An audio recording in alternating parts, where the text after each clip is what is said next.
Bara wahebu wono wali namfenye no way no marsude. Wasabari wonkalam avec la paix dans la Guinée. Wono wali namfenye no way no marsude.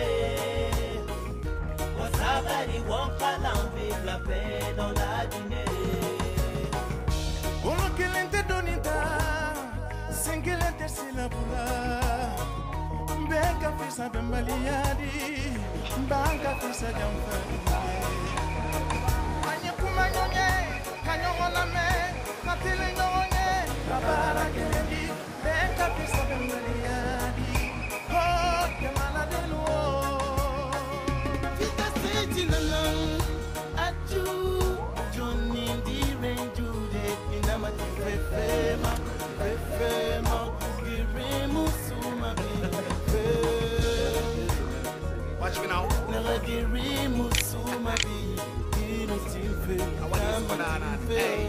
On va tirer de l'histoire des belles leçons à réviser. C'est pour la paix dans le pays qu'on va vous inviter. Bien du nord ou bien du sud, on va vous inviter. C'est pour la paix dans le pays qu'on va vous inviter. Je vais vous présenter mes collaborateurs qui sont ici. Je passe de la gauche à la droite. Ça, c'est M. Ousmane Gawar Diallo. Il est député à l'Assemblée nationale de la Commission de défense et sécurité. Ça, c'est l'honorable Kalemo Diansane, vice-président de la Commission mine. Le député UFDG, bien entendu. M. Baouri, vice-président du parti. Monsieur... sympathisant du parti. Monsieur Banosso, vice-président par intérim, chargé des affaires politiques. Eladj Abdoulaye Bailo Diallo, qui est député à l'Assemblée nationale, qui était à Paris, qui était fonctionnaire du ministère des Finances, qui a pris sa retraite l'année dernière. Et il a été élu député de l'UFDG à Conakry, commission mine. Okay. Bien, je suis Cellou Dalein Diallo, je suis ancien Premier ministre. J'étais un des challengers de M. Alpha Condé au deuxième tour à l'élection présidentielle de 2010. J'avais obtenu 44% des suffrages valablement exprimés au premier tour, contre 18% à M. Alpha Condé. On devrait aller pour le second tour 14 jours après la proclamation des résultats provisoires. Malheureusement, je me suis battu pendant 4 mois et demi pour obtenir l'organisation du second tour. Les autorités de la transition, le groupe international de contact, avaient jugé qu'il fallait procéder à de corrections de nombreuses anomalies, si bien que le deuxième tour a eu lieu que 4 mois et demi après le premier. C'était pratiquement une autre élection. La cartographie électorale avait complètement été modifiée. Et au terme de ce second tour, M. Alpha Condé, qui avait 18%, et moi, malgré le soutien du troisième homme, le faiseur de roi, qui avait 13%, donc on a déclaré que M. Alpha Condé est vainqueur. Alors, après la proclamation de ces résultats par la Cour suprême, j'avais un choix très difficile à faire. Il y avait de fortes tensions de nature ethnique. Parce que la campagne a été menée sous le thème de tout sauf un peuple. Malheureusement, il faut le dire, mais c'était ça la réalité. Le peuple, c'est la communauté dont je suis ressortissant. Et ça avait soulevé beaucoup de tensions. Le choix, donc, pour moi, était difficile. Mais j'ai pris la décision au niveau de mon parti d'accepter le résultat proclamé par la Cour suprême pour éviter d'engager le pays dans des violences qui auraient pu déboucher sur une guerre civile. On aurait difficilement évité la guerre civile si j'avais pris une décision contraire. Je n'étais pas convaincu de la fiabilité des résultats et peu d'observateurs avertis y croyaient. On ne pouvait pas comprendre comment on peut passer de 18% à 52%. Malgré le délai artificiellement créé. Donc, on a décidé au niveau de notre parti d'accepter les résultats pour épargner à notre peuple justement ces violences qui auraient pu le conduire à la guerre. On devait organiser les élections législatives avant la fin du mois de mars 2011 sur recommandation des partenaires techniques et financiers impliqués dans le processus électoral. Malheureusement, on n'a pas obtenu l'organisation de ces élections législatives. L'opposition a dû organiser plusieurs manifestations pacifiques pour exiger l'ouverture d'un dialogue afin qu'on se mette d'accord sur un calendrier, ainsi que les actions qui devraient être menées pour aller à des élections crédibles. Nous n'avons pas obtenu le dialogue, nous n'avons même pas obtenu de réponse. On a continué les manifestations qui ont été réprimées dans le sang et l'opposition a perdu 57 jeunes tués à bout portant lors des manifestations pacifiques. Beaucoup de commerçants supposés être des sympathisants de l'opposition ont vu leurs boutiques incendiées et vandalisées par les forces de l'ordre et les extrémistes du parti au pouvoir. C'est sous la pression de la communauté internationale qu'un dialogue s'est finalement ouvert en juin 2013. Au terme du dialogue, un accord a été obtenu, on appelle l'accord politique interguinéen. Le gouvernement s'est engagé à faire un certain nombre de choses, moyennant quoi l'opposition a accepté de participer aux élections. Les élections législatives ont été organisées. Il y a eu beaucoup de fraudes, beaucoup de fraudes. Là aussi, l'opposition était placée devant une situation difficile.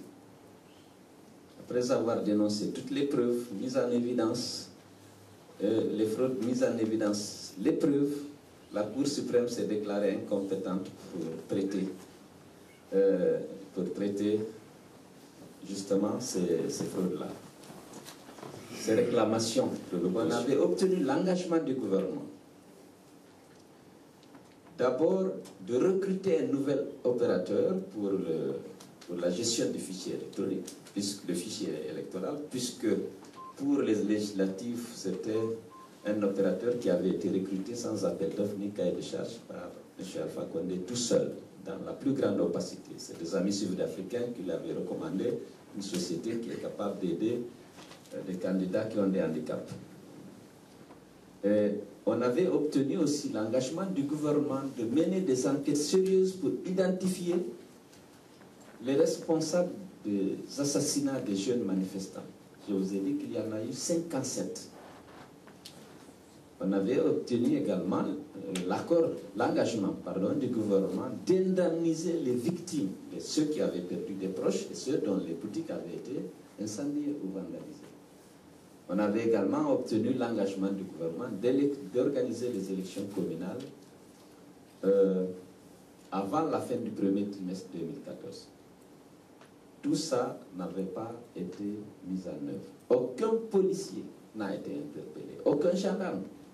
Les victimes, les parents de victimes connaissent certains policiers, certains gendarmes qui ont fait usage de leur arme à feu pour justement réprimer des jeunes manifestants. Aucune enquête n'a été payée. Le gouvernement ne s'est jamais ému de la mort de ces gens. On a vu le président dans les cliniques où il y avait des gendarmes blessés ou dans les hôpitaux, mais jamais pour les militants de l'opposition. Ça, c'est un problème qui est jusqu'à présent posé. Je lis le contexte, donc après ça, nous étions en train de revendiquer un dialogue pour faire le point sur la mise en œuvre de l'accord qu'on a obtenu difficilement grâce, il faut le reconnaître, à la pression de la communauté internationale, puisque M. Ban Ki-moon avait bien voulu désigner un médiateur, en l'occurrence M. Saïd Zinit, qui est son représentant en Afrique de l'Ouest à l'époque. Et l'accord qu'on a obtenu était signé aussi par l'ambassadeur de France, l'ambassadeur des États-Unis, le délégué de l'Union européenne, ainsi que le coordonnateur du système des Nations Unies. Parce qu'il y a une crise de confiance profonde entre le pouvoir et l'opposition. Nous avions demandé et obtenu que cet accord-là soit paraphé par ces personnalités qui représentaient dans le pays ce qu'on appelle couramment la communauté internationale. Donc, nous étions en train de revendiquer l'ouverture d'un dialogue pour faire le point sur la mise en œuvre de cet accord. C'est en ce moment qu'on nous a annoncé Ebola dans notre pays. Mais il faut dire que sur le plan économique, au-delà de ces frustrations, de ces tensions politiques, il y a une situation économique difficile. La pauvreté s'est accentuée. Les gens n'arrivent pas à assurer à leur famille les 2 repas par jour.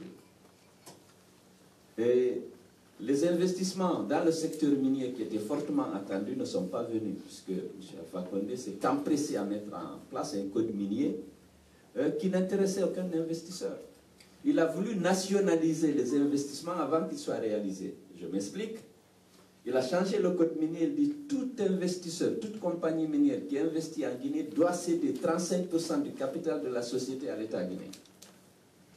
C'est dans le code minier, ça a été adopté et diffusé. Il a également indiqué que toutes les infrastructures minières vont appartenir à hauteur de 51% à l'État guinéen. Toutes les conventions minières ont été remises en cause. Il fallait renégocier et obtenir la confirmation, la modification ou l'annulation.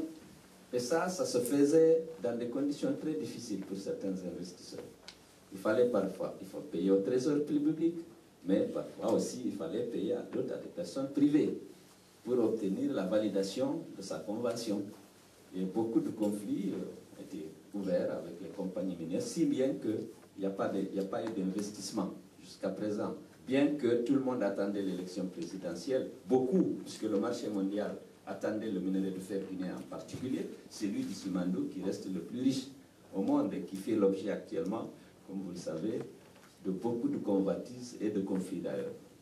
Mais la seule usine de transformation de bauxite créée par Péchiné, 1959, celle-là aussi a fermé parce qu'on a remis en cause la privatisation de cette société en faveur de l'Israël. Elle emploie 3000 personnes qui sont au chômage. Et la ville de Fria était bâtie autour de ça.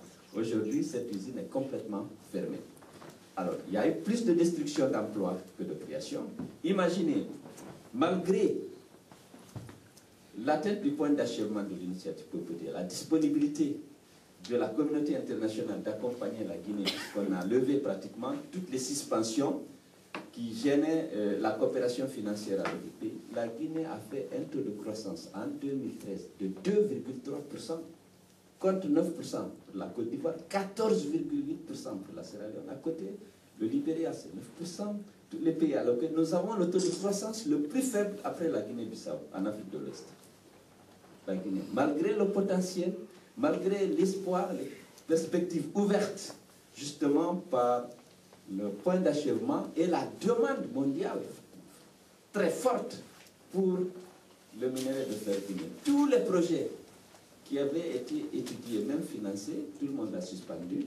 BHP Billiton a renoncé à la création d'une fonderie d'alumine qu'il voulait construire à Bofa et a rendu au franc symbolique à la Guinée. Alcoa, qui voulait construire une fonderie d'alumine comme ça, a renoncé à son projet parce qu'il n'y avait pas de visibilité, tout le monde.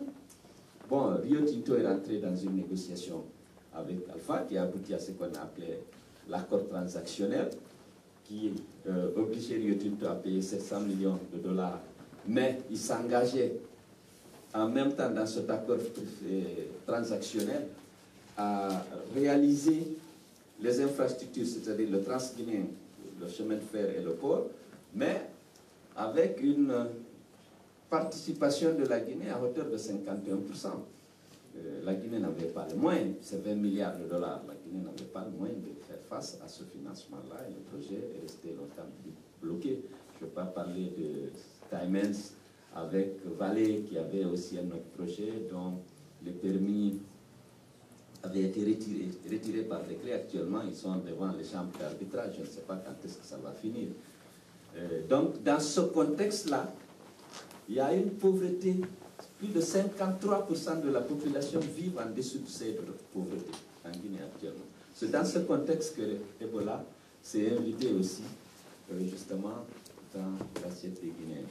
Alors, bien entendu, la gestion de l'épidémie n'a pas été très rigoureuse, bien entendu, parce que d'abord, l'annonce à la population de l'apparition de la maladie a été retardée en raison de visites d'État, de certaines négociations en cours. Et surtout, le souci, disait-on, de préserver l'image de la Guinée pour ne pas décourager les investisseurs. Il y a eu beaucoup d'hésitations, mais finalement, je crois que le 23 mars 2014, on a annoncé au peuple de Guinée qu'il y avait Ebola dans le pays, tout en essayant de minimiser la chose sans vraiment faire prendre conscience à la population du danger que représentait sa maladie, sans prendre de dispositions pour isoler un peu le foyer, parce que c'était dans une seule préfecture au départ, ensuite deux, mais la circulation a continué, les contacts, c'était des villes Carrefour. On n'a pris aucune disposition pour limiter le transit, les voyages en provenance et à destination de ces deux régions. Et jusqu'à présent, d'ailleurs, on ne l'a pas fait.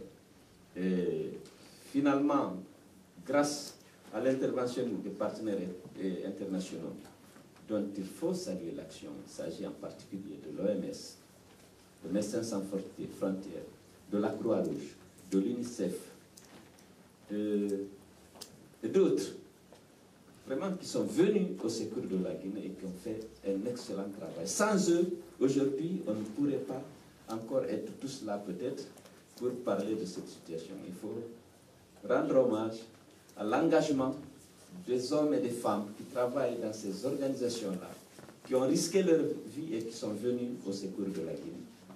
Et c'est grâce à ça que nous avons pu peut-être limiter les dégâts. Et lorsqu'il y a une tendance, il y a une stabilisation de la situation, malheureusement, on a fait des déclarations triomphalistes. Le président de la République, en personne, a dit qu'on est en train de discréditer la Guinée. Médecins sans frontières a été visé particulièrement pour dire que même les ressources qui étaient mises à la disposition de cette organisation étaient mal gérées et qu'elle s'évertuait à discréditer la Guinée pour justement décourager les investisseurs et les touristes.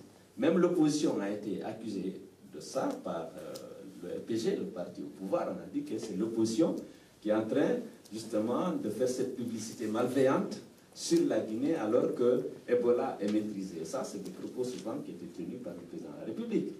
Et donc, qui avaient un impact parce que la vigilance avait baissé à un moment donné. On a dit qu'il n'y a plus d'Ebola.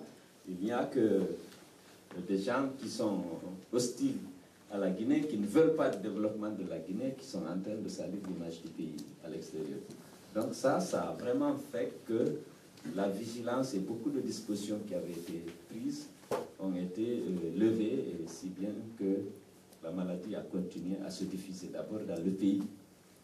Premier cas après Conakry, Bofa, Télémélé, et aujourd'hui 17 préfectures sur les 33 ont connu des cas d'Ebola. On n'a pas voulu associer tous les leaders d'opinion, les partis politiques, par exemple. Nous, néanmoins, on n'a pas attendu ça. On a fait des déclarations, on a évité de politiser. On a dit, écoutez, la case commune brûle, ce n'est pas la peine de situer des responsabilités. Impliquons-nous, sensibilisons, parce qu'on a une crédibilité, au moins pour ceux qui ont voté pour nous. Il faut les informer que Ebola est une réalité et que la maladie, il n'y a pas de traitement. Il faut prendre des dispositions, il faut prévenir. Et nous avons mené une vaste campagne. Et à l'annonce des vacances parlementaires, on a demandé à tous nos députés d'aller chez lui pour expliquer à nos compatriotes que Ebola est une réalité. Parce qu'il y a une crise de confiance profonde entre le gouvernement et les citoyens guinéens. Lorsque c'est la radio-télévision nationale qui parle d'un événement, beaucoup ne croient pas. Mais lorsque des gens crédibles, des gens auxquels on croit, en parlent, les gens font attention. Et c'est que nous, au niveau de l'opposition, de l'FDG en particulier, les gens se sont beaucoup impliqués. Lorsque les cas ont été déclarés à Télémélé, on a envoyé une forte délégation avec les 2 députés de la localité. Ils ont fait le tour des sous-préfectures. On avait cotisé de l'argent pour leur dire que c'est réel, il faut faire attention. Donc voilà, je voulais vraiment saluer l'intervention prompte et énergique de la communauté internationale, des ONG qui sont venus au secours de la Guinée. Mais je pense qu'ils doivent aussi veiller à ce que les ressources qu'on est en train de mettre à la disposition de les États soient utilisées judicieusement pour lutter contre la propagation et l'éradication de cette maladie. Je pense qu'il faut veiller à ça parce que le système sanitaire est très fragile, très faible. Imaginez qu'en Guinée, que le budget de la santé ne représente que 2,4% des dépenses totales, alors que l'OMS recommande que ce taux soit porté à 15%. Nous sommes à 2,4%. C'est inférieur au budget de la présidence de la République. Voilà, j'ai été déjà très long. Il y a beaucoup de choses à dire sur le contexte. Je voudrais peut-être, avec la permission de M. Berman, m'arrêter là pour recevoir les questions. Bon, merci beaucoup pour toutes vos précisions. Normalement, dans le code de presse, c'est le président qui a le droit de poser la première question pour moi. Ça, c'est une question sur la politique interne. Est-ce que la maladie d'Ebola va avoir un impact sur la politique interne, particulièrement pour les élections présidentielles? Ça dépendra de l'évolution de la maladie des choses. Nous avons déjà d'énormes difficultés à faire organiser des élections locales. C'est pourquoi lors du dialogue de 2013, on avait obtenu l'engagement ferme du gouvernement de la CENI de les organiser avant la fin du premier trimestre 2014. Rien n'a été fait. Alors je vais vous dire pourquoi il y a des risques que l'Ebola serve d'alibi pour éviter d'organiser ces élections locales. Dès que M. Alpha Condé est venu au pouvoir, ce qu'il a fait, c'est de dissoudre tous les conseils communaux, qu'il ne l'avait pas soutenu au deuxième tour d'abord, dans une première phase. Ensuite, tous les conseils chefs de quartier qui n'ont pas fait allégeance au RPG. Si bien actuellement, tous les élus locaux sont nommés et ils sont des militants du RPG. On s'était même posé la question à l'époque, pourquoi cette précipitation a violé la loi? C'est aux élections législatives qu'on a compris le motif. Parce que c'est des acteurs majeurs de la mise en œuvre de la fraude électorale. Ils ont participé activement à la fraude à l'occasion des élections législatives. Même les cartes d'électeurs des citoyens supposés appartenir à l'opposition, ils les ont souvent extraits, retenus ou jetés dans les WC pour que les gens ne puissent pas accéder. Lors du recensement de l'enrôlement, parce que c'est des acteurs, des partenaires institutionnels du processus électoral de la CENI, les élus locaux, les chefs de quartier, les chefs de district, les maires des communes rurales et urbaines. Alors, ils se sont fortement impliqués dans l'organisation de la fraude. Alors, jusqu'à présent, on n'a pas pu obtenir. Normalement, une délégation spéciale, selon le code des collectivités, c'est 6 mois. On doit organiser les élections. Il y a 3 ans, 4 ans qu'ils sont là. On a tout fait pour qu'on procède à ces élections, pour faire jouer la démocratie locale et pour que, conformément à la loi, ceux qui dirigent les quartiers, les communes, les districts, soient l'émanation de la volonté populaire. On n'a pas obtenu. Donc, ce n'est pas exclu. Avant l'élection présidentielle, M. Alpha Condé ne voudrait pas faire ces élections locales. Parce que les élections législatives ont montré d'abord qu'il ne peut pas avoir les communes de Conakry. Il y a 5 communes à Conakry. Les députés uninominaux dans les 5 communes ont été remportés par l'opposition lors des élections législatives. Et si les maires, ces communes sont dirigées par des maires de l'opposition, ça pourrait être un handicap pour lui par rapport justement à sa machine à frauder. Donc ça pourrait servir de prétexte. D'accord. Bon. Merci. Lilo Miango, journaliste congolais, République démocratique du Congo, magazine Ngambo Ngambo. Monsieur le Président, Cellou Dalein Diallo, je n'ai pas entendu durant votre exposé une allusion à ce qu'a fait ou à ce qu'a pu faire ou à ce qu'aurait pu faire l'Union africaine. Est-ce que c'est volontaire ou bien c'était pas prévu par rapport à ça? Ça, c'est la première question. c'est par rapport aux élections, à la situation politique, tout ça. Et puis, la deuxième question, puis-je avoir une idée sur le bilan des campagnes de vos députés dans cette lutte contre Ebola? Et puis, pour terminer, nous sommes ici dans la dynamique des commémorations de la Première Guerre mondiale et de la Deuxième Guerre mondiale. Parmi les personnes qui ont créé le maquis dans le Vosges, il y a un Guinéen qui s'appelle Atiba. Et le journaliste camerounais Charles Onana nous a édifié sur ça. Les Congolais de la République démocratique du Congo ont fêté Atiba. Et au niveau de votre parti, qu'est-ce qui a été fait ou bien qu'est-ce que vous pensez faire? Je vous remercie. Qu'est-ce que l'Union africaine a fait? Qu'est-ce qu'elle devait faire? Je dois dire que c'est tout récemment que j'ai appris que l'Union africaine s'est réunie pour essayer de voir ce qu'il faut faire. Si vous voulez, même la CEDEAO, c'est vrai, il y a eu la réunion à Accra. Actuellement, la présidence en exercice de la CEDEAO est assurée par le Ghana. La première réunion au niveau sous-régional a eu lieu à Accra, où les ministres de la Santé se sont retrouvés pour essayer de définir une stratégie commune. L'Union africaine, vraiment, c'est tout récemment que j'ai appris qu'elle envisageait de faire une réunion sur Ebola. Donc, j'en ai pas parlé parce qu'il n'y avait pas de fait. Vraiment, il n'y a pas d'action précise qui méritait, à mon avis, d'être citée, sauf cette dernière conférence qui est en train de se tenir ou qui vient juste de se tenir. Le bilan d'intervention de nos députés. Alors, nous avons eu, dans les circonscriptions où on a des députés, c'est-à-dire ces circonscriptions qu'on considère souvent comme les fiefs de l'UFDG.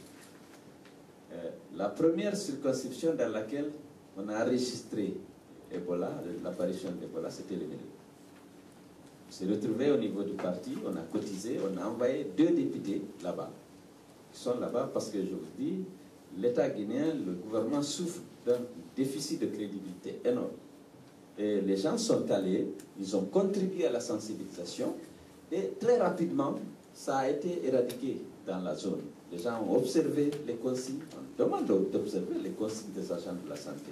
Les agents de la santé se sont battus, il ne faut pas le nier. Même si le gouvernement n'a pas toujours eu l'attitude qu'il fallait face à une situation donnée, mais les agents étaient là, ils ont pris des risques, ils sont battus.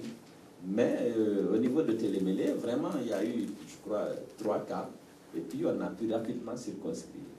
À Pita, à Domoltouma, dans une sous-préfecture, quelqu'un qui était venu d'ailleurs de la Sierra Leone était mort d'Ebola. Mais rapidement, Médecins sans frontières et la Croix-Rouge ont dépêché des gens, et notre député de Pita aussi est parti avec des moyens. Il est venu même au ministère de la Santé demander des médicaments, des gants, les produits, tout ça. Ils sont partis et vraiment très rapidement, on n'a pas enregistré d'autres cas. Ça a été limité à ces choses-là. Et je vous l'ai dit, aux vacances parlementaires, on a fait une réunion au sein du parti pour demander à tout le monde de partir chez lui pour essayer de sensibiliser la situation des compatriotes, en leur disant d'abord que c'est vrai, parce qu'il y a toujours des doutes. Lorsque ça vient du gouvernement, de sa radio-télévision, les gens se demandent est-ce que c'est vrai ou faux, est-ce que c'est pas la propagande. Pour dire d'abord que c'est vrai et qu'il faut respecter les consignes qui sont données par les partenaires internationaux et par les agents du ministère de la Santé.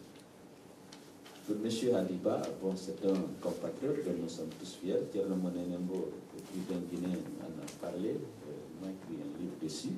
Bon, pour le moment, le parti, l'UFDG, n'a pas envisagé d'organiser une cérémonie. Il est mort pour la France. C'est une fière qu'il ait fait preuve de beaucoup de courage, des choses, mais c'est bon que la France d'abord lui rende hommage. Nous, on est fiers que notre compatriote ait fait preuve de tant de courage,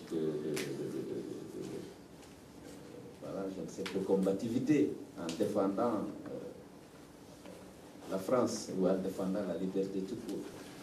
Avez-vous tenté, au nom d'une hypothétique union sacrée, d'orchestrer une initiative qui conduirait par exemple à un appel commun allant du président Alpha Condé jusqu'à des chefs traditionnels respectés, différentes régions du pays, via les anciens premiers ministres et les leaders de l'opposition, pour précisément tenter de rompre ce cercle de la défiance que vous évoquiez à l'instant. Et question subsidiaire, si vous étiez appelé à prendre cette initiative pour justement transcender un peu le contentieux politique dont on sait l'intensité dans votre pays, est-ce qu'il serait efficace? Est-ce que ce serait encore audible et crédible par la population guinéenne? Merci beaucoup. En Guinée, l'opposition a 3 recours. C'est le dialogue, la pression de la communauté internationale ou la rue. La rue nous coûte énormément cher. Je vous ai parlé de 57 jeunes abattus par les forces de l'ordre à bout portant. Il y a eu 1400 jeunes arrêtés, jugés et condamnés parce qu'ils étaient en train d'exercer ce droit qui leur est reconnu par la Constitution. On a une dizaine de jeunes paralysés à vie. Donc les manifestations, ce n'est pas vraiment notre choix premier. Nous avons demandé le dialogue, écrit 2 fois au Premier ministre, retrouvons-nous pour faire le point sur les accords. Ce qui a été fait, ce qui n'a pas été fait, ce qui n'a pas été fait, pourquoi ça fait, et quand est-ce qu'on pourrait le faire, dans quelles conditions, avec quel opérateur, avec quelle modalité. Non, pas de dialogue. De 2011 à 2013, nous sommes en train d'organiser des manifestations parce que simplement le gouvernement a refusé de faire le dialogue. Alpha Condé n'est pas un homme du dialogue, c'est très difficile. Avec lui, le dialogue. Ici, lorsque nous avons fait notre première déclaration, d'ailleurs beaucoup de diplomates de l'ambassade des États-Unis, de France nous a salués parce qu'on a évité de politiser. On a dit que la maison commune brûle, que chacun, là où il est, il doit apporter sa contribution vraiment à la lutte contre la propagation de cette maladie. C'est une question de sécurité nationale. Bon, je vois tous les diplomates ont félicité l'UFDG pour cette déclaration qui n'était pas du tout politisée. Mettons-nous ensemble. Mais du côté du gouvernement, la porte est toujours fermée. Pour ce que l'opposition, on a voulu nous présenter comme des gens qui voulaient ternir l'image du pays pour empêcher M. Alpha Condé d'avoir un bilan. Parce qu'on disait que Ebola est vrai. C'est une réalité qu'il est là. C'est une menace sérieuse à la vie de nos compatriotes. Je suis sûr que si on le fait, moi j'étais à l'abbé dans ma région, on était à la mosquée, j'ai pris la parole, j'ai demandé à ce que les gens évitent de se serrer la main pendant cette phase. Ça va être passager. J'ai demandé à l'imam, vraiment partout où il doit prendre la parole, d'indiquer aux gens que Ebola est une réalité et qu'il n'y a pas de médicaments. Il faut suivre les consignes données par les agents de la santé et les partenaires internationaux. Je pense que si on avait fait ça, ça aurait pu porter. Parce que, je vous dis que le gouvernement souffre d'un déficit de crédibilité énorme. Et lorsque les gens de l'opposition en ont parlé, moi j'ai vu quelqu'un qui dit n'importe. Et là, nous, c'est lorsqu'on vous a entendu parler de ça qu'on a cru, parce que la RTG, on ne croit pas à ce qu'elle dit. Bon. Donc, il y a d'autres, pas que les leaders des partis politiques. Gens de la société civile, il y a des organisations, il y a surtout les imams qui sont aussi bien écoutés, chacun dans son village, dans son territoire. On aurait dû mobiliser tout le monde pour cette sensibilisation. J'ai 2 questions ici. Premièrement, bon, l'origine d'Ebola en Guinée, est-ce que vous avez une idée? Parce qu'il y a une petite rumeur que ça aurait été introduit depuis RDC, bon, c'est une rumeur, j'ai pas l'ombre d'une preuve, mais au moins j'aurai une réponse sur la rumeur. Et deuxièmement, comment expliquer qu'après toutes ces années, tant de richesses qui dorment n'ont pas pu susciter une réaction organisée des entreprises privées ou de la communauté internationale pour débloquer une situation? C'est très rare d'avoir autant de richesses minières qui dorment sous le nez de tant de personnes intéressées. Dans la vie des gens de proche du pouvoir disaient même que c'est PSGR qui a amené ça, qui a importé ça de la RDC, ou d'autres, bon, beaucoup de rumeurs qui je considère qui sont sans fondement. Voilà. On peut ça, par rapport à ces rumeurs-là, je n'ai pas vraiment de commentaires à faire. Je considère que c'était des rumeurs. Maintenant, la pauvreté de la Guinée, malgré l'existence de son potentiel énorme, ce n'est un secret pour personne. On disait 2 tiers des réserves mondiales de bauxite. Bon, les gens aujourd'hui, c'est la moitié. En fait, c'est beaucoup plus. La moitié des réserves mondiales prouvées de bauxite sont en Guinée, dans une zone dans laquelle il y a le Concouré qui recèle 2000 mégawatts d'hydroélectricité. Le schéma au temps colonial, c'était l'industrialisation de l'Afrique de l'Ouest par la Guinée. Il y a le potentiel hydroélectrique, il y a la bauxite, dont la transformation en alumine et en alumine requiert beaucoup d'électricité, mais l'électricité était sur place. Je ne veux pas parler de potentiel agricole. Les minerais, les mines de fer du Simandou et du Nemba, dans les années 70, étaient en compétition avec le Brésil. Finalement, compte tenu des risques de nature politique qui existaient sous la révolution en Guinée, on s'est dirigé vers le Brésil. Aujourd'hui, avec la demande asiatique et l'épuisement de ces minerais, bon, aujourd'hui, il y a une forte demande qui est tournée vers la Guinée. Je pense que s'il n'y avait pas eu cette velléité de récupérer, de nationaliser, je pense qu'on aurait déjà commencé à exporter le fer. Parce que l'accord de base a été signé avec Rio Tinto en 2002. Bon, il y a eu beaucoup de... C'est vrai qu'il avait l'ambition d'avoir toute la montagne, les 4 blocs. Le code minier indiquait que lorsque vous avez un permis d'exploration, vous faites l'exploration, vous mettez en évidence l'existence de mines, vous prenez la moitié et vous laissez à l'État guinéen la moitié qui peut être octroyée à une autre compagnie. Rio Tinto a fait l'exploration, je crois qu'il a eu le permis en 1979, et puis en 2001, il a prouvé l'existence de ce minerai qui était expliqué uniquement exploitable. L'accord de base a été signé en 2002. Bon, il a été contesté plus tard pour plusieurs raisons, parce qu'on disait que Rio Tinto ne veut pas investir tout de suite, mais il veut faire sa même mise sur le minerai, parce que c'est le plus riche au monde. Tout ça, il y avait le problème des infrastructures, parce que c'est à 650 km du port de Conakry. Même la Côte d'Ivoire, à un moment donné, a proposé à la Guinée d'exporter par San Pedro ce fer-là. Je me souviens bien que le président Bédié est venu à Conakry, j'étais à l'époque ministre des Transports. C'était le problème, parce que du côté ivoirien, le Simandou est presque à la frontière. Du côté ivoirien, il y a du minerai de fer, d'une teneur plus faible, dont l'exploitation ne peut pas être très rentable parce que ça exige la construction d'un chemin de fer. Et tous ces coûts-là, si maintenant on s'associait pour exploiter ensemble, ça allait rentabiliser et justifier la construction d'un chemin de fer entre San Pedro et le port et la mine sur le Simandou, et aussi bien du côté guinéen que du côté ivoirien. Donc, je pense que le climat des affaires, l'absence de politique publique claire et l'existence vraiment d'un cadre juridique et réglementaire clair et la confiance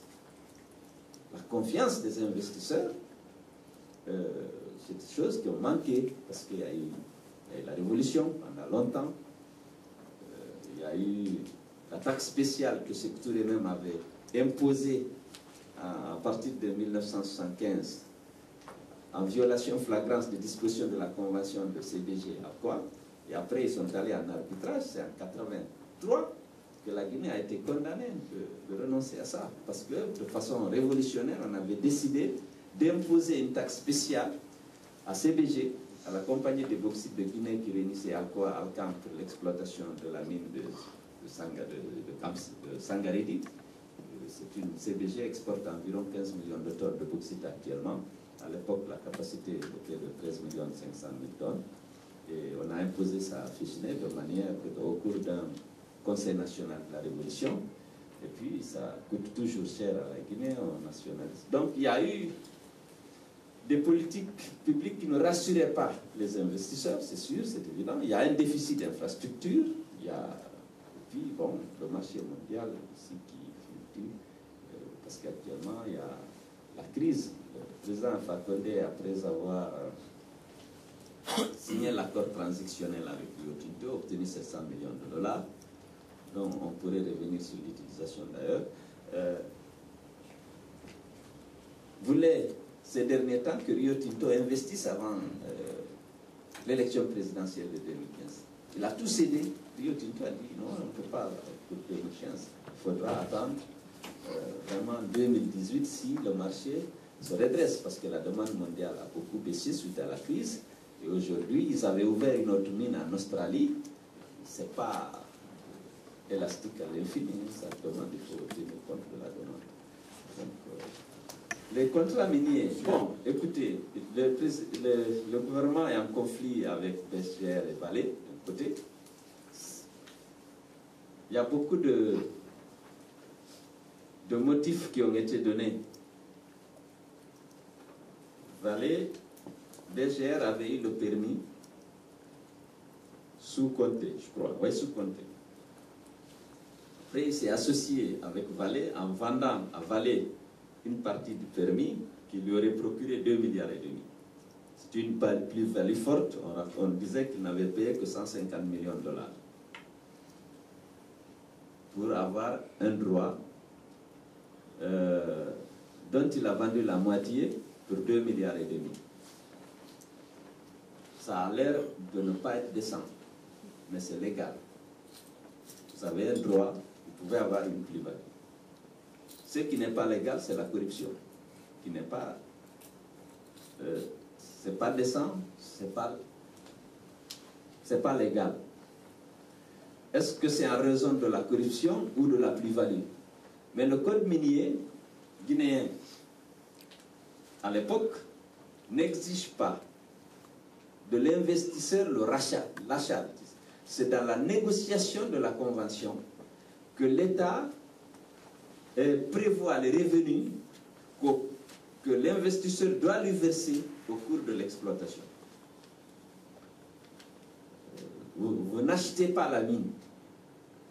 En fait, vous devez l'exploiter, et dans l'exploitation, on vous définit un régime fiscal qui précise les redevances, les royalties que vous devez payer à l'État guinéen. Il n'y a pas d'achat de la mine. Dans le code minier de 1995, il n'y a pas d'achat. Vous avez un permis d'exploration. Après, on vous donne un permis d'exploitation et vous négociez une convention avec l'État qui précise les conditions dans lesquelles vous allez exploiter la mine et surtout les revenus que vous devez verser à l'État et toutes les dispositions que vous devez prendre, les aspects environnementaux et tout. C'est dans la convention. Il n'y a pas, vous n'achetez pas la mine. Rio Tinto n'a pas acheté, Vale n'a pas acheté, BHP Billiton n'a pas acheté. On n'achète pas. On vient, on décide d'exploiter. Lorsqu'on a un permis, on négocie la convention dans laquelle il y a un régime fiscal qui vous est appliqué. Le code minier prévoit, mais souvent la convention fait dérogation à certaines dispositions du régime fiscal parce que la convention est au-dessus du code minier. On doit s'inspirer du code minier, mais la convention était souvent une dérogation, malheureusement, du code minier. C'était comme ça que ça se passait. Donc, je ne sais pas, les détails sont en arbitrage. Je pense que la justice sera rendue. Et voilà. Ce qui est déplorable, c'est qu'on aurait pu déjà avoir l'exploitation. On ne l'a pas. Bon, en attendant que les décisions de justice sortent et que tous les recours soient épuisés, on va attendre pour l'exploitation des deux blocs en question. Vous écoutant avec attention depuis plus d'une heure maintenant, j'en viens à me poser cette question très simple. Que faudrait-il pour que la Guinée surmonte ses contentieux politiques, un séisme de magnitude 9, un cataclysme? En d'autres termes, vous dénonciez à bon droit tout à l'heure l'ethnicisation du débat électoral, mais est-ce qu'il n'y a pas un autre poison ravageur dans votre pays, qui est l'hyperpolitisation de tous les défis et de tous les enjeux, y compris des enjeux vitaux et quasiment existentiels comme celui d'Ebola? Je pense qu'il y a une tribalisation systématique de tout. En Guinée, c'est vrai, ça, je ne suis pas sûr que ça soit comme ça dans d'autres pays. Alors, quelle est la solution? Je considère que c'est la volonté politique. En Afrique, les présidents inspirent, non pas seulement les ministres, les préfets, les gouverneurs, mais même la population.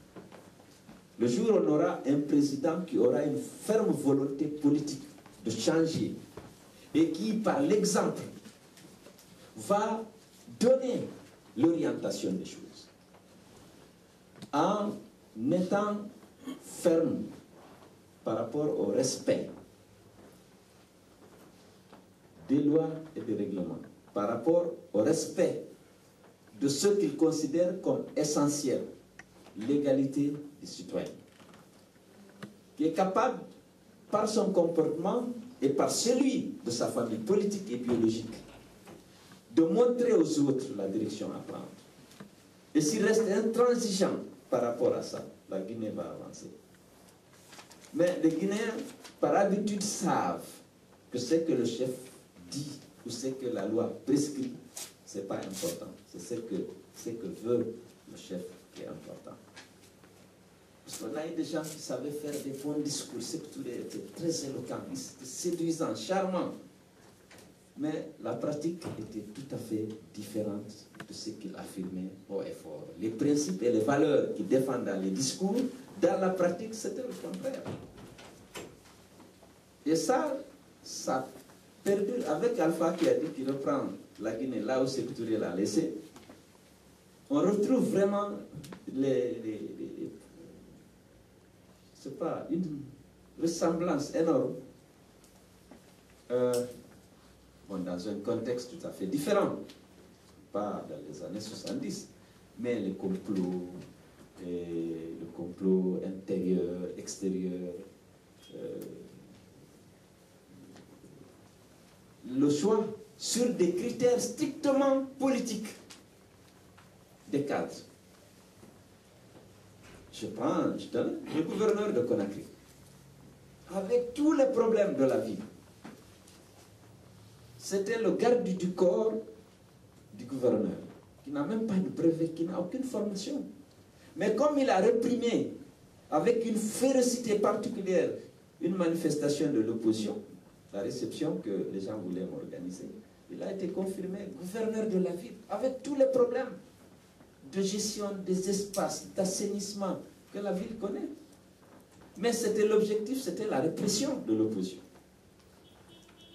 Le critère. On aurait pu y trouver un militant de RPG, un aménagiste, un économiste, quelqu'un qui a un niveau de bon quand même, parce qu'il y a des problèmes sérieux.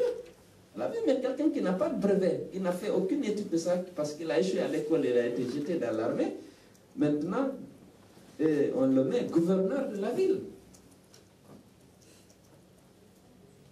Ces choix-là aussi, il faut avoir une politique et trouver des hommes capables de mettre, qui partagent les mêmes valeurs que toi. On peut les trouver.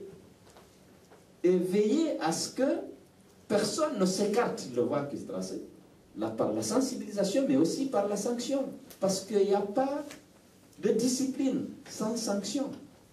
Si seulement on compte sur le civisme, la moralité, la probité des gens pour suivre, s'il n'y a pas le gendarme, je suis convaincu que la moitié des hommes, partout dans le monde, plus de la moitié, n'observeront pas la discipline, ne respecteraient pas la loi.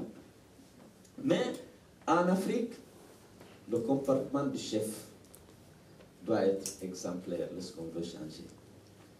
Parce qu'il y a tellement de problèmes, de vulnérabilité, de besoins, de pauvreté, que les gens sont à la recherche des faveurs du chef. Il faut que le chef soit bien, qu'il obéisse, qu'il défende un certain nombre de valeurs de manière vraiment forte et visible pour que les gens disent « Ah ouais, lui-même il donne l'exemple ». Le tribalisme en Guinée il a été largement accentué pendant la campagne 2010.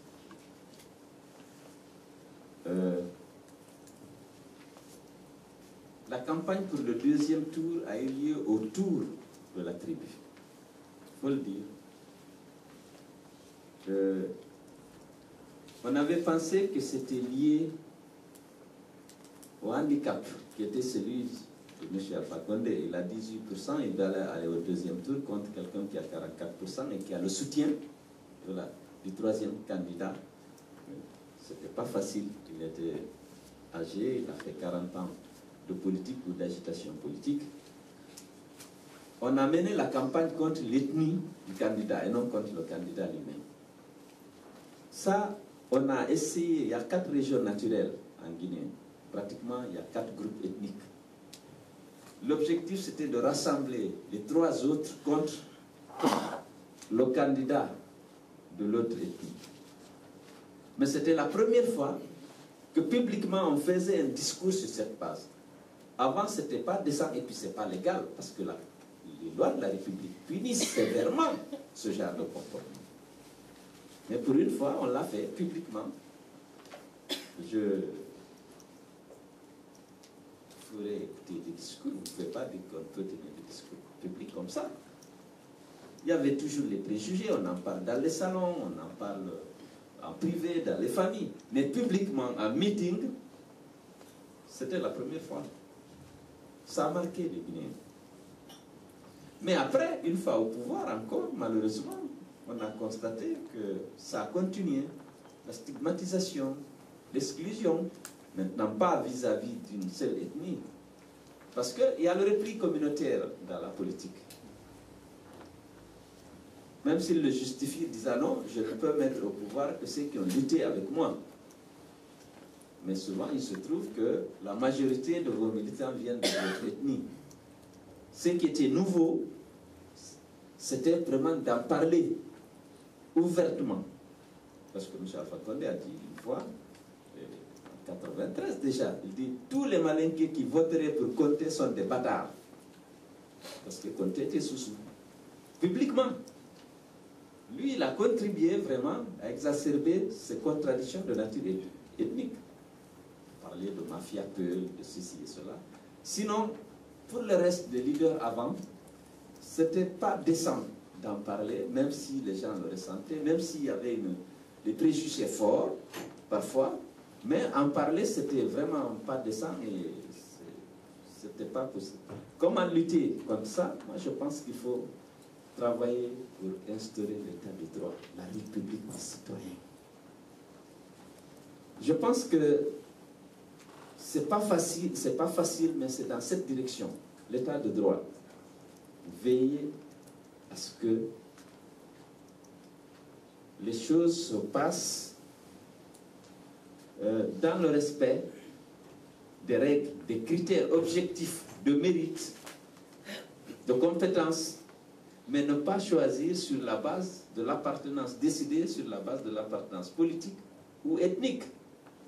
C'est une volonté politique qui doit se manifester par des actes concrets, parce que les gens sont vigilants. Vous savez, en Afrique, d'ailleurs un peu partout, les gens font attention, ils veulent savoir ce que le chef veut, et non ce qu'il dit ou ce qui est écrit.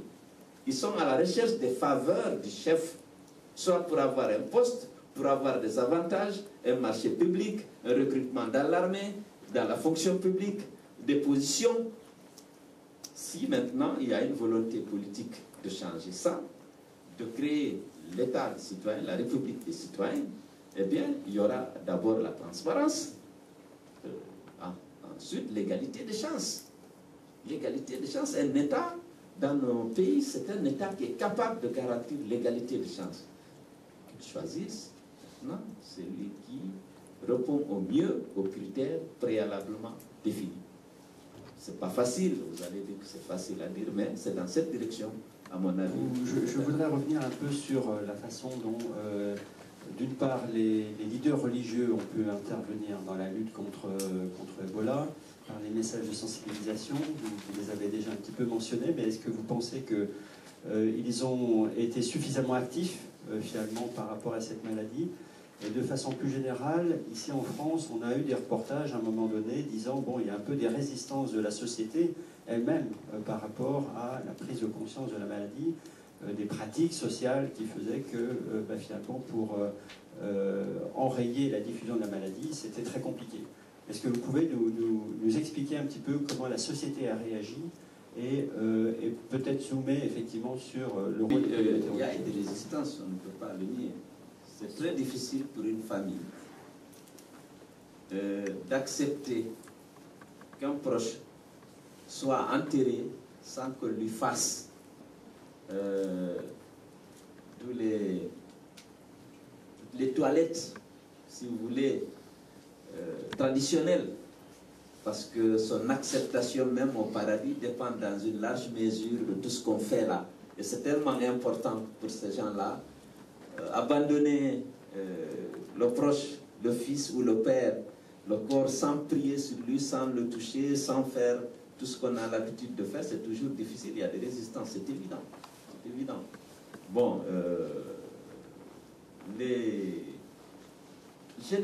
honnêtement, je n'ai pas senti dès le départ une implication forte de religion. Moi, j'ai insisté, lorsque j'étais à la baie, auprès du grand imam, j'ai dit, il faut que, on s'est vu avant, on s'est salué, j'ai dit, il faut dire aux gens d'éviter de se saluer, de s'embrasser pendant cette période, parce qu'il y a des gens qui arrivent, tout ça. On est allé à la mosquée, il ne l'a pas fait, lorsqu'on est sorti, j'ai dit, parce que je n'étais pas juste à côté de lui, j'ai dit, tu n'as pas dit, tu sais ce que tu dis là, ça compte pour les gens, il faut que toi, même tu le dises.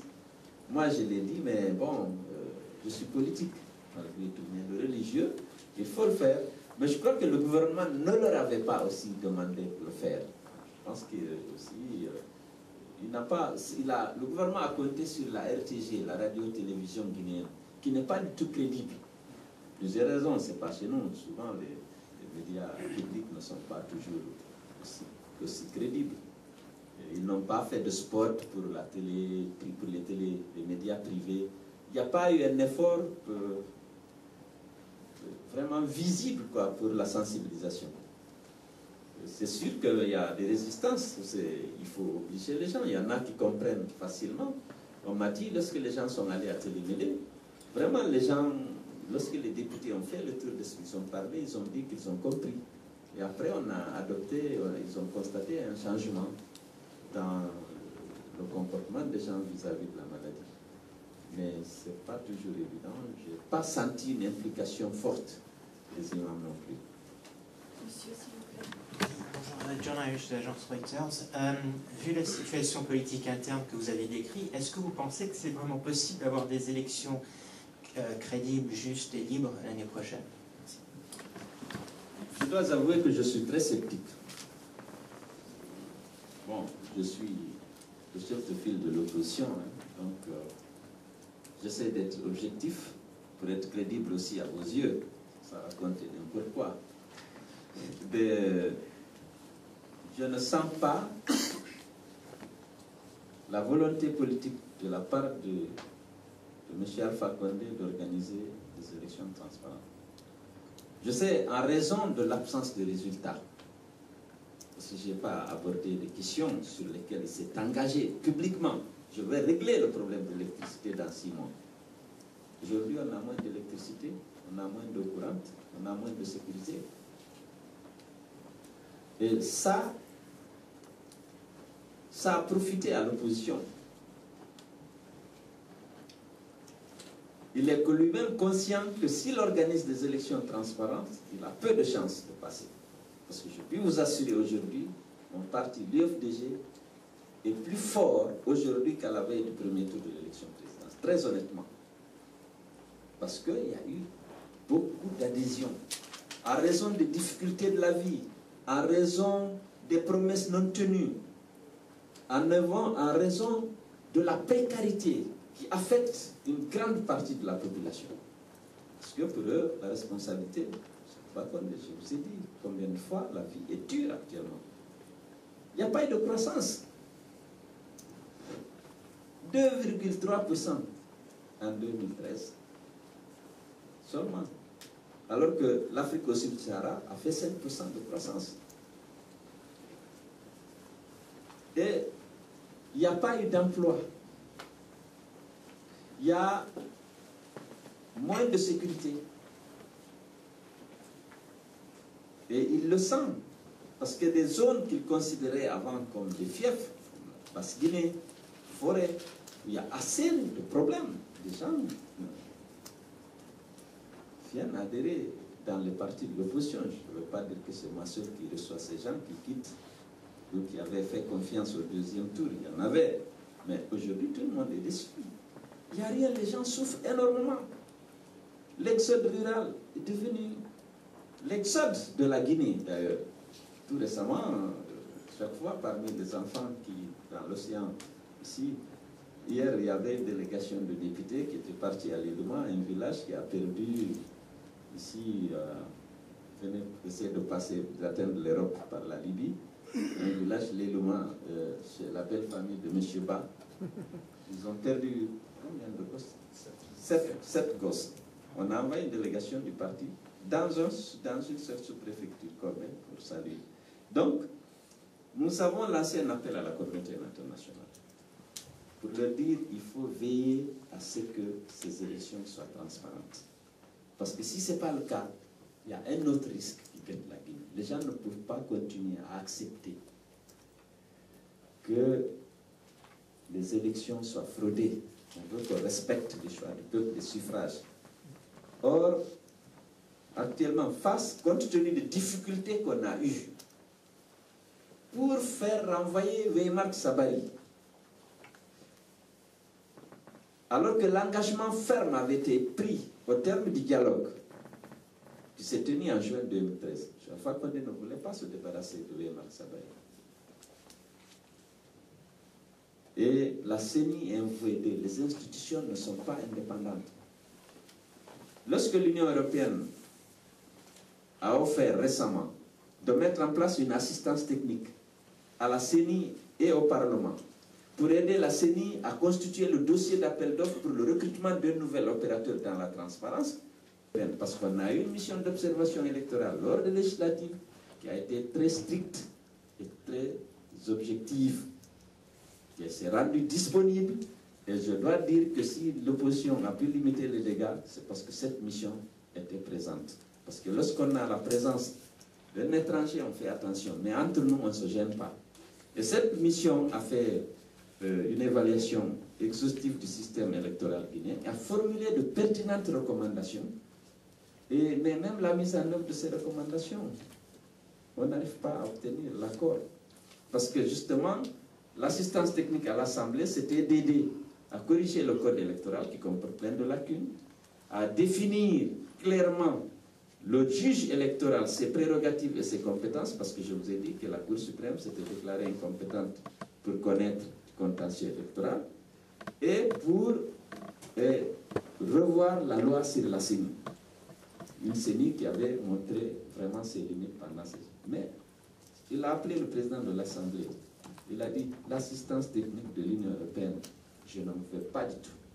Parce que pour lui, c'est l'Union européenne qui l'a empêché d'avoir la majorité qualifiée à l'Assemblée dont il avait besoin pour avoir effectivement dans ses dispositions le pouvoir législatif. Donc, je ne suis pas sûr. Bon, je crois que ça c'est un très bon point de conclusion. Merci beaucoup. Je vous remercie beaucoup, M. Diallo, pour votre intervention et à vous tous pour assister ce matin pour la première conférence de presse de... En tout cas, merci beaucoup aussi à vous pour votre patience et vos pertinentes questions. Une modification de la Constitution avec tout ce qui se passe avec l'Afrique, 5 pays ont modifié la Constitution. Et on ne sait pas que M. Condé va avoir cette vérité de modifier la Constitution. Bon, écoutez, la Guinée a déjà procédé une fois à la modification de sa Constitution pour faire sauter justement la limitation du mandat. Après, on est revenu à la limitation du mandat. Je ne pense pas que les Guinéens acceptent de nouveau une modification de cette constitution.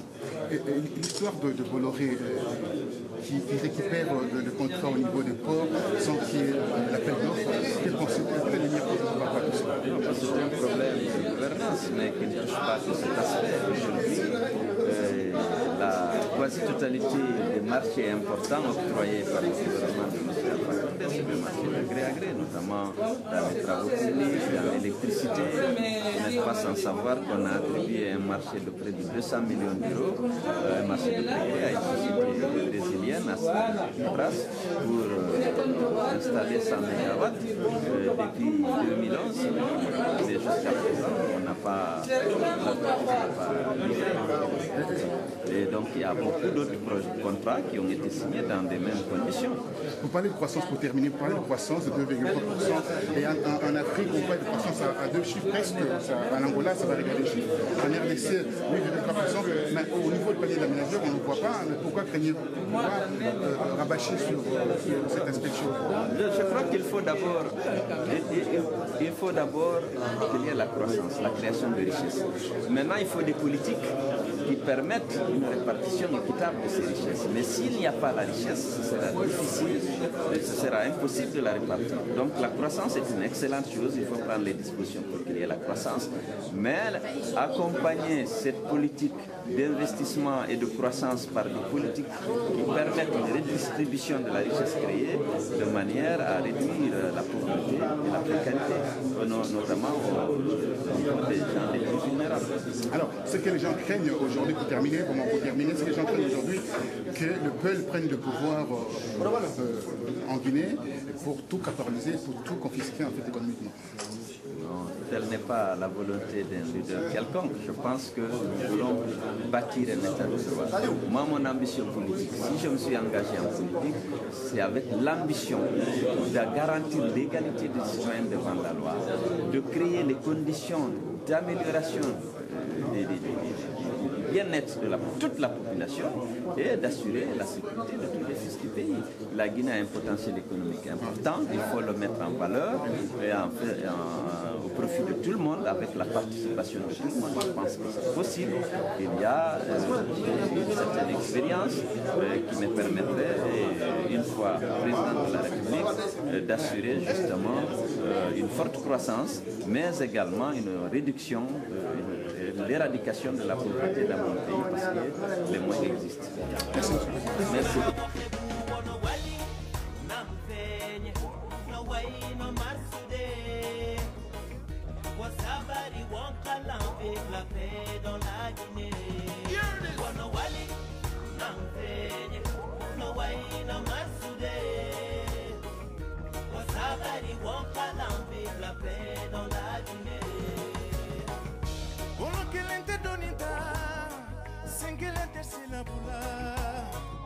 Mbeka fisa bembaliadi, mbanga fisa jamfaduye. Anye kumanyonye, kanyongona me, katile nyonye, kabara kelendi, mbeka fisa bembaliadi. Oh, kemala denu. Fita seti nanang, atu, Johnny di renjude, inamati fefema, fefema, girimu sumabi. Watch me now.